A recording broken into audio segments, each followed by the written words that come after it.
ನಮಸ್ಕಾರ ಸ್ನೇಹಿತರೆ, ಮತ್ತೊಂದು ವಿಡಿಯೋಗೆ ನಿಮಗೆಲ್ಲರಿಗೂ ಸ್ವಾಗತ. ಇಲ್ಲೆಲ್ಲ ಆಕ್ಚುಲಿ ಪುಟಿನ ತುಂಬಾ ಹೇಟ್ ಮಾಡ್ತಾರೆ. ಮತ್ತೆ ಇದನ್ನ ಮಾಡೋದಕ್ಕೂ ಗುಂಡಿಗೆ ಗಟ್ಟಿಯಾಗಿರ್ಬೇಕು. ಇದು ಈಗ ನಾವು ಬಂದಿರೋಂಥದ್ದು. ಓಕೆ, ಇವರೆಲ್ಲ ಉಕ್ರೇನ್ ಪರವಾಗಿ ನಿಂತಿರೋರು. ಇದು ವಿಧಾನಸೌಧ. ಅದೇ ಬ್ರ್ಯಾಂಡ್ ಇರುವಂತ ವಸ್ತುಗಳನ್ನ ತಗೊಳ್ಳೋದಕ್ಕೆ ಒಳ್ಳೆ ಜಾಗ. ಈ ಕಡೆ ಲಾಲ್ಬಾಗ್. ಸ್ಪೇಸ್ ಏನಿದೆ, ಸೇಮ್ ಟು ಸೇಮ್ ಅನಿಸ್ತಾ ಇದೆ. ಯಾವ್ದಿದು?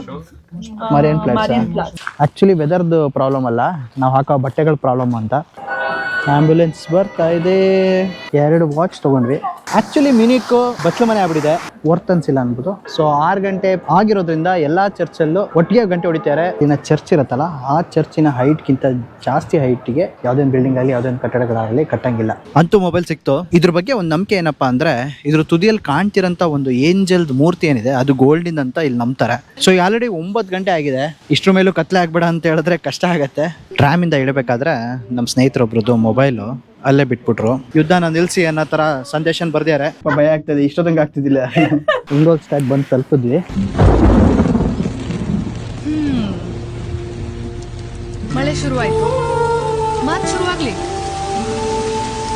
ಸಮಸ್ತ ಕನ್ನಡ ಕುಲಕೋಟಿ ಬಂಧುಗಳಿಗೆ ಇಂತಿ ನಿಮ್ಮ ಆದಿ ಮಾಡುವ ಪ್ರಣಾಮಗಳು. ಎಲ್ಲಿದ್ದೀನಿ?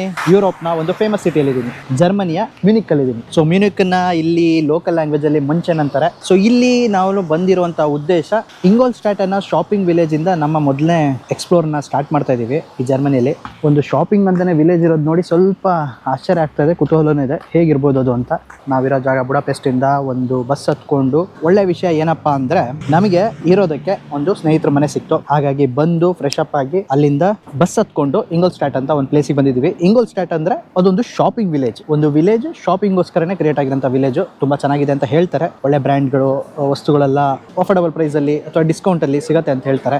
ಇಂಗೋಲ್ ಸ್ಟಾಟ್ ಬಂದು ತಲುಪಿದ್ವಿ. ಮ್ಯೂನಿಕ್ ಇಂದ ಒಂದು ಟ್ರೈನು, ಆ ಟ್ರೈನ್ ಇಂದ ಇಳ್ಕೊಂಡು ಒಂದು ಲೋಕಲ್ ಬಸ್ ಹತ್ಕೊಂಡು ಒಂದು 20 ನಿಮಿಷ ಬಂದ್ವಿ. ಸೊ ಇಂಗೋಲ್ ಸ್ಟಾಟ್ ಅನ್ನೋದು ಸ್ಟಾಪ್ ಟ್ರೈನ್ ಇಂದ. ಇಂಗೋಲ್ ಸ್ಟಾಟ್ ವಿಲೇಜ್ ಅನ್ನೋದು ಬಸ್ ಇಂದ ಬಂದು ಇಳ್ಕೊಬೇಕಾಗಿರೋಂಥ ಸ್ಟಾಪ್. ಸೊ ಇಳ್ಕೊಂಡು ಹೋಗ್ತಾ ಇದೀವಿ. ನಂಗೆ ಒಂಥರ ಹೊಸದಾಗಿದೆ. ಅದೇನದು ಒಂದು ಶಾಪಿಂಗ್ ಅಂತಾನೆ ವಿಲೇಜ್ ಇರೋದು ನೋಡಿ ಸ್ವಲ್ಪ ಆಶ್ಚರ್ಯ ಆಗ್ತಾ ಇದೆ, ಕುತೂಹಲನೂ ಇದೆ ಹೇಗಿರ್ಬೋದು ಅದು ಅಂತ. ಆಕ್ಚುಲಿ ಮ್ಯೂನಿಕ್ ಬಚ್ಚಲು ಮನೆ ಆಗ್ಬಿಟ್ಟಿದೆ. ಬೆಳಗಿಂದ ಮಳೆ ಮಳೆ ಮಳೆ ಒಂಥರ ನಮ್ಮ ಮಲೆನಾಡು ವೈಬ್ ಕೊಡ್ತಾ ಇದೆ. ನಮಗೆ ತುಂಬಾ ದಿವಸದಿಂದ ಬಿಸಿಲಲ್ಲಿ ಓಡಾಡಿ ಒಂದು ಸ್ವಲ್ಪ ಬೇಜಾರಾಗಿತ್ತು. ಆ ಕಾರಣಕ್ಕೆ ನೋಡಿದ್ರೆ ಈ ಮಳೆ ಒಂಥರ ಖುಷಿ ಕೊಡ್ತಾ ಇದೆ. ಇಂಗೋಲ್ ಸ್ಟಾಟ್ ಅನ್ನೋ ಶಾಪಿಂಗ್ ವಿಲೇಜ್ ಇಂದ ನಮ್ಮ ಮೊದಲನೇ ಎಕ್ಸ್ಪ್ಲೋರ್ ನ ಸ್ಟಾರ್ಟ್ ಮಾಡ್ತಾ ಇದೀವಿ ಈ ಜರ್ಮನಿಯಲ್ಲಿ. ಇಂಗೋಲ್ ಸ್ಟಾಟ್ ವಿಲೇಜ್ ಏನಕ್ಕೆ ಫೇಮಸ್, ಯಾವ ರೀತಿ ಇರುತ್ತೆ ಇಲ್ಲಿ ಶಾಪಿಂಗ್ ವಿಲೇಜ್ ಅನ್ನೋದು ಕಾನ್ಸೆಪ್ಟ್ ಅನ್ನೋದನ್ನ ನಾ ಡೀಟೇಲ್ ಆಗಿ ತೋರಿಸ್ತೀನಿ.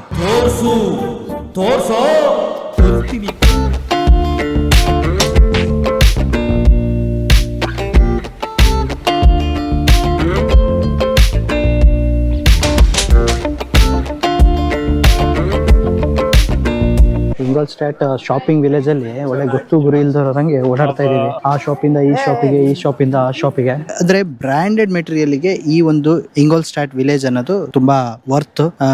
ಬ್ರಾಂಡ್ಲೆಸ್ ಇತ್ತು ಅಂತ ಹೇಳಿದ್ರೆ ಅಷ್ಟೇನು ವರ್ತ್ ಆಗೋದಿಲ್ಲ. ಬಟ್ ಬ್ರ್ಯಾಂಡ್ ಇರುವಂತ ವಸ್ತುಗಳನ್ನ ತಗೊಳ್ಳೋದಕ್ಕೆ ಒಳ್ಳೆ ಜಾಗ, ತುಂಬಾ ಚೆನ್ನಾಗಿದೆ. ಇದೊಂಥರ ಹೇಗಂತ ಹೇಳಿದ್ರೆ, ಇಲ್ಲಿ ಈ ಜರ್ಮನಿಯಲ್ಲಿ ಯಾವ ತರ ಸಿಸ್ಟಮ್ ಅಂತ ಹೇಳಿದ್ರೆ, ಒಂದಿಷ್ಟು ಬ್ರ್ಯಾಂಡ್ಸ್ ಗಳನ್ನ ಒಂದು ಕಡೆ ಕೂಡ್ ಹಾಕಿ ಅಂತ ಹೇಳಿದ್ರೆ ಒಂದು ವಿಲೇಜ್ ತರ ಕ್ರಿಯೇಟ್ ಮಾಡಿ ಅಲ್ಲಿ ಒಂದು ಕೈಂಡ್ ಆಫ್ ಎ ಮಾಲ್ ತರ ಕ್ರಿಯೇಟ್ ಮಾಡ್ತಾರೆ. ಸೊ ಇದು ಈ ತರ ಜಾಗಗಳಲ್ಲಿ ಸ್ವಲ್ಪ ಆಫರ್ಸ್ಗಳು ಅವೆಲ್ಲ ಜಾಸ್ತಿ ಇರುತ್ತೆ. ಹಾಗಾಗಿ ಜನ ಇಲ್ಲಿ ಮುಗಿಬಿದ್ದು ತಗೊಂಡ್ ಬರ್ತಾರೆ. ಟ್ರಾವೆಲ್ ಮಾಡ್ತಿರ್ತಾರಲ್ಲ, ಟ್ರಿಪ್ ಬಂದಿರ್ತಾರಲ್ಲ, ಅಂತವರಿಗೆ ಇದು ಹೇಳಿ ಮಾಡ್ಸಿರೋಂಥ ಜಾಗ. ಒಂದ್ ಕಡೆ ಬಂದು ಅವರಿಗೆ ಇಷ್ಟ ಆದವ್ರಿಗೆ, ಪ್ರೀತಿ ಪಾತ್ರರಿಗೆ ಒಂದು ಗಿಫ್ಟ್ ತಗೊಂಡೋಗಕ್ಕೆ ಒಳ್ಳೆ ಜಾಗ ಇದು. ವಿಷಯ ಏನಪ್ಪಾ ಅಂತ ಹೇಳಿದ್ರೆ, ಒಂಥರ ಈ ಹುಡುಕ್ಬೇಕಾಗತ್ತೆ ನಮಗೆ ಕಾಸ್ಟ್ ವೈಸ್ ವರ್ತ್ ಆಗಂತದ್ದು. ಈ ಕೆಲವು ಬ್ರ್ಯಾಂಡ್ಗಳು ಇಂಡಿಯಾದಲ್ಲೂ ಸಿಗುತ್ತೆ. ಸೊ ಆ ರೀತಿ ಚೆಕ್ ಮಾಡಿ ನೋಡಿ ಮಾಡಿ ಶಾಪ್ ಮಾಡ್ತಾ ಇರೋದು. ಅಬ್ಬಾ ಶಾಪಿಂಗ್ ಮಾಡಿ ಮಾಡಿ ಮಾಡಿ ಸುಸ್ತಾಯ್ತು. ಏನ್ ತಗೊಂಡ್ವಿ ಏನ್ ಬಿಟ್ವಿ ಅಂತ ಹೇಳೋಷ್ಟ್ರೊಳಗೆ ಟೈಮೇ ಮುಗ್ದೋಗತ್ತೆ. ಸಾಧ್ಯ ಇಲ್ಲ ಈಗ, ಯಾಕೆ ಆಗಲ್ಲ ಅಂತದೆಲ್ಲ ಏನಿಲ್ಲ. ಸೊ ಒಂದು 2 ವಾಚ್ ತಗೊಂಡ್ವಿ, 2 ಬ್ಯಾಗ್ಸ್.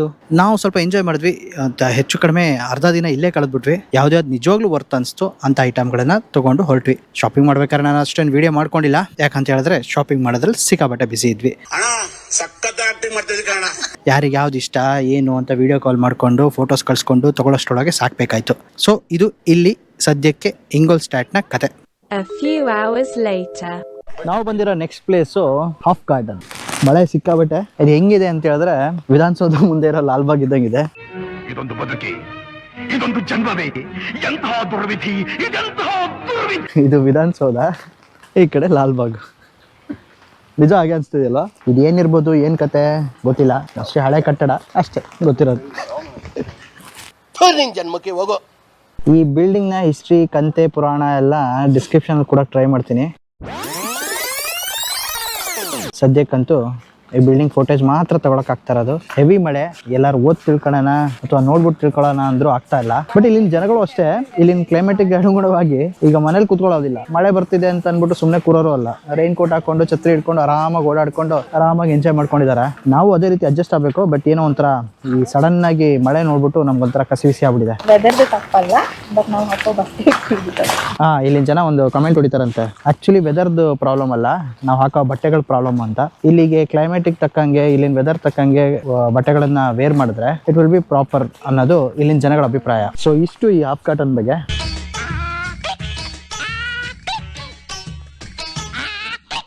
ನೆಕ್ಸ್ಟ್ ನಾವು ಬಂದಿರೋದೆ ರೆಸಿಡೆನ್ಸ್ ಮ್ಯೂಸಿಯಂ ಅಂತ. ಇಲ್ಲಿ ಹಿಂದಿನ ಕಾಲದಲ್ಲಿ ಇಲ್ಲಿದ್ದಂಥವರ ಒಂದು ವಸ್ತುಗಳನ್ನ ಇಟ್ಟು ಅದನ್ನ ಜನಗಳಿಗೆ ತೋರಿಸೋ ಪ್ರಯತ್ನ ಮಾಡ್ತಾ ಇದ್ದಾರೆ. ಒಂಥರ ಇದೆಲ್ಲ ಏನಂದ್ರೆ ಫುಲ್ ಆರ್ಕಿಟೆಕ್ಚರಲ್ ವ್ಯೂವನ್ನ ಇಷ್ಟಪಡೋರಿಗೆ ತುಂಬಾ ಇಷ್ಟ ಆಗುತ್ತೆ. ಸೊ ನಾವು ನೋಡ್ಬೋದು.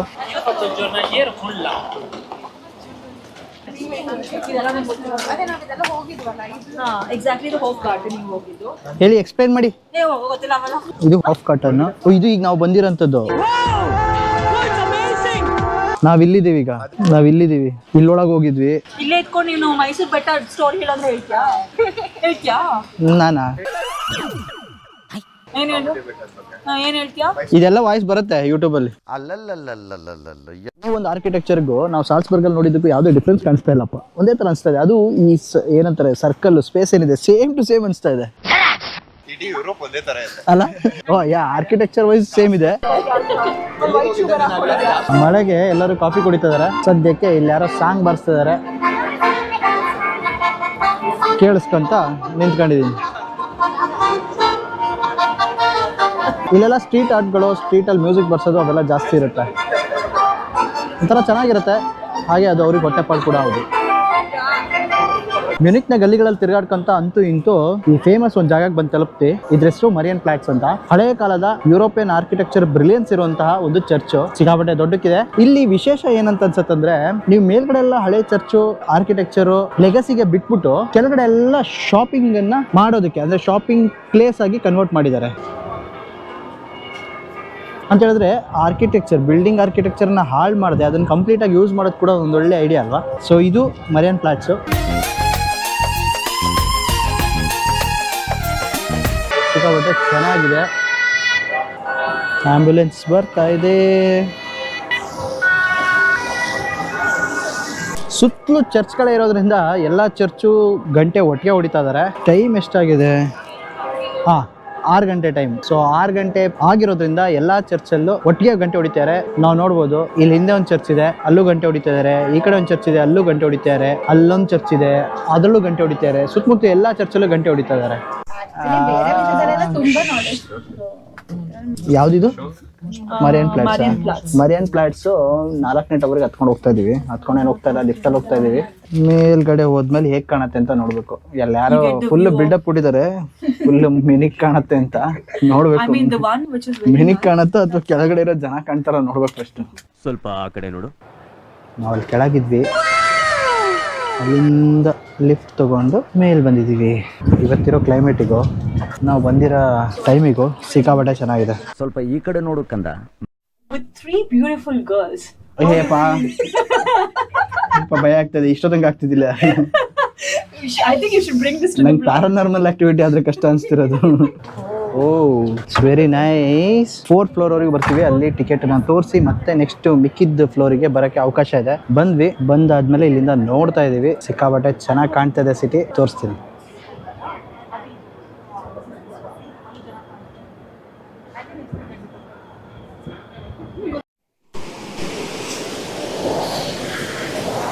ಬೆಳಗಿಂದ ನಾರ್ಮಲ್ ಜಾಗ ನೋಡಿ ನೋಡಿ ಬೇಜಾರಾಗಿತ್ತು. ಏನಾದ್ರೂ ಡಿಫ್ರೆಂಟ್ ಆಗಿದ್ರೆ ತೋರಿಸಿ ಅಂತ ಕೇಳಿದೆ. ಮ್ಯೂನಿಕ್ ಅಲ್ಲಿ ಫ್ರೆಂಡ್ಸ್ ಕರ್ಕೊಂಬಂದ್ರು. ಈ ಜಾಗದ ಹೆಸರು ಐಸ್ ಬಾಕ್ ವೆಲ್ಲೆ ಅಂತ. ಇಲ್ಲಿ ಸರ್ಫಿಂಗ್ ಇಂಥೂಸಿಯಾಸ್ಟ್ ಏನಿರ್ತಾರೆ ಅವರೆಲ್ಲ ಬಂದ್ಬಿಟ್ಟು ಸರ್ಫಿಂಗ್ ಮಾಡ್ತಾ ಇರ್ತಾರೆ. ನೀವು ನೋಡ್ಬೋದು, ಕ್ರೇಜಿ ಆಗಿದೆ ವಾಟರ್ ಫ್ಲೋ. ಅದ್ರ ಮಧ್ಯ ಸರ್ಫಿಂಗ್ ಮಾಡಿ ಬ್ಯಾಲೆನ್ಸ್ ಮಾಡಿ ಎಂಜಾಯ್ ಮಾಡ್ತಾರೆ. ಈಗ ಟೈಮ್ ಆಲ್ಮೋಸ್ಟ್ 8:45 9 ಗಂಟೆ ಆಗ್ತಾ ಇದೆ. ಇನ್ನು ಬೆಳಕಿದೆ, ನೀವು ನೋಡ್ಬೋದು. ಈ ರಾತ್ರಿಯಲ್ಲಿ, ಈ ಕತ್ಲಲ್ಲಿ 8:45 ರಾತ್ರಿಯಲ್ಲಿ ಬೆಳಕಿರೋ ಕಾರಣ ಸರ್ಫಿಂಗ್ ಮಾಡಿ ಎಂಜಾಯ್ ಮಾಡ್ತಾರೆ. ನೋಡಕ್ ಮಾತ್ರ ಕ್ರೇಜಿ ಆಗಿದೆ. ಮತ್ತೆ ಇದನ್ನ ಮಾಡೋದಕ್ಕೂ ಗುಂಡಿಗೆ ಗಟ್ಟಿ ಆಗಿರ್ಬೇಕು. ಗುಂಡಿಗೆ ಒಂದೇ ಅಲ್ಲ, ಗಟ್ಟಿ ಇರ್ಬೇಕು. ಹುಡುಗಿನೂ ಮಾಡ್ತಾವಳೆ. ಅಯ್ಯೋ ಬಿದ್ಲು. ಇಲ್ಲೊಂದು ಫ್ರೀಡಿಸಿಂಗ್ ಏಂಜಲ್ ಅಂತ ಒಂದು ಸ್ಟ್ಯಾಚು ಇದೆ. ಇದ್ರ ಬಗ್ಗೆ ಒಂದು ನಂಬಿಕೆ ಏನಪ್ಪಾ ಅಂದ್ರೆ ಇದ್ರ ತುದಿಯಲ್ಲಿ ಕಾಣ್ತಿರಂತ ಒಂದು ಏಂಜಲ್ ಮೂರ್ತಿ ಏನಿದೆ ಅದು ಗೋಲ್ಡ್ ಅಂತ ಇಲ್ಲಿ ನಂಬ್ತಾರೆ. ನನ್ಗೇನೋ ನಂಬಕ್ ಆಗ್ತಿಲ್ಲ, ಬಟ್ ಇಲ್ಲಿನ ಜನಗಳು ಅದನ್ನ ಗೋಲ್ಡ್ ಅಂತ ಅನ್ಕೊಂಡಿದ್ದಾರೆ. ನೋಡಿ ಅದು ಹೀಗ್ ಕಾಣತ್ತೆ, ಅಲ್ಲಿ ತುದಿಯಲ್ಲಿ ಕಾಣ್ತಾ ಇದೆಯಲ್ಲ ಆ ಒಂದು ಏಂಜಲ್ ನ ಸ್ಟ್ಯಾಚು ಗೋಲ್ಡ್ ಇದ್ದು ಅಂತ ಇಲ್ಲಿನ ಜನಗಳು ನಂಬ್ತಾರೆ. ಈ ಒಂದು ಸ್ಟ್ಯಾಚು ಇರೋ ಜಾಗದಿಂದ ಸಿಟಿನ ನೋಡ್ಬೋದು. ಕತ್ಲೆ ಆಗ್ತಾ ಇದೆ, ಎಷ್ಟು ಚೆನ್ನಾಗಿ ಕಾಣುತ್ತಾ ಗೊತ್ತಿಲ್ಲ, ಬಟ್ ನಾರ್ಮಲ್ ಕಣ್ಣಿಂದ ಅಂತೂ ತುಂಬಾ ಚೆನ್ನಾಗಿ ಕಾಣ್ತಾ ಇದೆ. ಸೊ ಆಲ್ರೆಡಿ 9 ಗಂಟೆ ಆಗಿದೆ. ಇಷ್ಟ್ರ ಮೇಲೂ ಕತ್ಲೆ ಆಗ್ಬೇಡ ಅಂತ ಹೇಳಿದ್ರೆ ಕಷ್ಟ ಆಗುತ್ತೆ. ನೀವು ಕ್ಯಾಮ್ರಾದಲ್ಲಿ ಅರ್ಥ ಮಾಡ್ಕೊಬಹುದು, ಸ್ವಲ್ಪ ಡಾರ್ಕ್ ಆಗುತ್ತೆ, ಬಟ್ ಇಲ್ಲಿ ಇನ್ನೂ ಸ್ವಲ್ಪ ಬೆಳಕಿದೆ, ನೀಟಾಗಿ ನೋಡ್ಬೋದು. ತುಂಬಾ ಚೆನ್ನಾಗಿ ಕಾಣ್ತಾ ಇದೆ ಒಂದು ಸ್ಟ್ರೀಟ್ ವ್ಯೂ. ಮುಂದೆಯಿಂದ ಗೋಲ್ಡ್ ಸ್ಟ್ಯಾಚು ಅಂತ ನಂಬಲ್ಪಡುವ ಸ್ಟ್ಯಾಚು ಹೀಗೆ ಕಾಣುತ್ತೆ ನೋಡಿ, ಏಂಜಲ್ ಸ್ಟ್ಯಾಚು. ನಿಮ್ಗೇನ್ ಅನ್ಸುತ್ತೆ, ಗೋಲ್ಡ್ ಅನ್ಸುತ್ತಾ? No comments, no comments. ಏನಪ್ಪ ಸೀನು ಅಂತ ಹೇಳಿದ್ರೆ ಟ್ರಾಮಿಂದ ಇಳಬೇಕಾದ್ರೆ ನಮ್ಮ ಸ್ನೇಹಿತರೊಬ್ರದ್ದು ಮೊಬೈಲು ಅಲ್ಲೇ ಬಿಟ್ಬಿಟ್ರು. ಸೊ ನಾವು ಅನ್ಕೊಂಡ್ವಿ, ಸ್ವಲ್ಪ ಪ್ಯಾನಿಕ್ ಆದ್ವಿ, ಗಾಬರಿ ಆದ್ವಿ, ಮೊಬೈಲ್ ಹೋಯ್ತು ಅಂತ. ನಾವ್ ಇನ್ನೇನ್ ಮಾಡೋದು, ಅದೇ ಟ್ರಾಮ್ ಅಲ್ಲ ಅಂತ ಅನ್ಕೊಂಡು ನೆಕ್ಸ್ಟ್ ಟ್ರಾಮಿಗೆ ಹತ್ಕೊಂಡು ಹೋಗೋಣ ಅನ್ಕೊಂಡ್ವಿ. ಅದು ಇಲ್ಲಿಂದ ನೆಕ್ಸ್ಟ್ 3 ಸ್ಟಾಪ್ ಇದ್ದಿದ್ದು. ಅಲ್ಲಿವರೆಗೆ ಹೋಗೋ ಬದಲು ಅದೇ ಟ್ರಾಮ್ ವಾಪಸ್ ಬರುತ್ತೆ ಅಂತ ಕಾಯ್ತಾ ಇದ್ವಿ. ಫೋನಿಗೂ ಟ್ರೈ ಮಾಡ್ತಾ ಇದ್ವಿ. ನಾವು ಅನ್ಕೊಂಡ್ವಿ ಇದು ಸಿಗೋದ್ ಡೌಟು, ನಮ್ ಕೈಗೆ ಮತ್ತೆ ವಾಪಸ್ ಬರೋದು ಈ ಮೊಬೈಲ್ ಅಂತ ಅನ್ಕೊಂತಿದ್ವಿ. ಬಟ್ ಫಾರ್ಚುನೇಟ್ಲಿ ಆ ಫೋನ್ ರಿಸೀವ್ ಮಾಡಿದ್ರು, ಟ್ರಾಮಿನ್ ಡ್ರೈವರ್ ರಿಸೀವ್ ಮಾಡಿದ್ರು. ಅವ್ರು ಹೇಳಿದ್ರು ಅದೇ ಪ್ಲಾಟ್ಫಾರ್ಮಿಗೆ ಮತ್ತೆ ಬರ್ತೀನಿ, ಅಲ್ಲೇ ನಿಂತಿರಿ, ಕೊಡ್ತೀನಿ ಅಂತ ಹೇಳ್ದ. ಸೊ ಇಲ್ಲಿನ ಜನಗಳಾಗ್ಲಿ ಇಲ್ಲಿಂದ ಇದಾಗ್ಲಿ ಸ್ವಲ್ಪ ಈ ವಿಷಯದಲ್ಲಿ ಮೆಚ್ಚುವಂತದ್ದು. ಬೇರೆ ವಸ್ತುಗಳಿಗೆ ಜಾಸ್ತಿ ಆಸೆ ಪಡೋದಿಲ್ಲ, ಮತ್ತೆ ಸ್ವಲ್ಪ ನಿಯತ್ತು ಇರುತ್ತೆ. ಇದೊಂದು ಖುಷಿ ವಿಷಯ, ಒಳ್ಳೆ ವಿಷಯ ಅನ್ನೋದು ನನಗನ್ಸಿದ್ದು.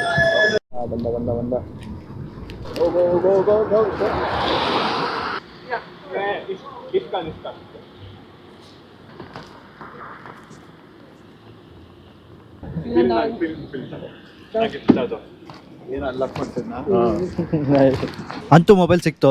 ಒಂದ್ಸಲ ಮೊಬೈಲ್ನ ಅನ್ಲಾಕ್ ಮಾಡಿಸ್ಬಿಟ್ಟು ನಮ್ದೇ ಅಂತ ಕನ್ಫರ್ಮೇಶನ್ ತಗೊಂಡ್ಬಿಟ್ಟು ಮೊಬೈಲ್ನ ನಮಗೆ ಕೊಟ್ಟರು. ಖುಷಿ ಆಯ್ತು ಈ ಜನಗಳ ನಿಯತ್ ನೋಡ್ಬಿಟ್ಟು. ಒಂದ್ಸಲ ನೀವು ನೋಡ್ಬೋದು BMW ಏನು ಮ್ಯೂಸಿಯಂ ಹೋಗಿ ಬಂದಿದ್ವಿ, ಆ ಕಾರ್ಪೊರೇಟ್ ಬಿಲ್ಡಿಂಗ್ ಕೂಡ ಸಿಲಿಂಡರ್ ಶೇಪ್ ಅಲ್ಲಿ ಇದೆ. ಸೊ ಮೇಲ್ಗಡೆ ಹೆಡ್ ಸಿಲಿಂಡರ್ ನೈಸ್ ಅಲ್ಲ, ತುಂಬಾ ಚೆನ್ನಾಗಿದೆಯಲ್ಲ.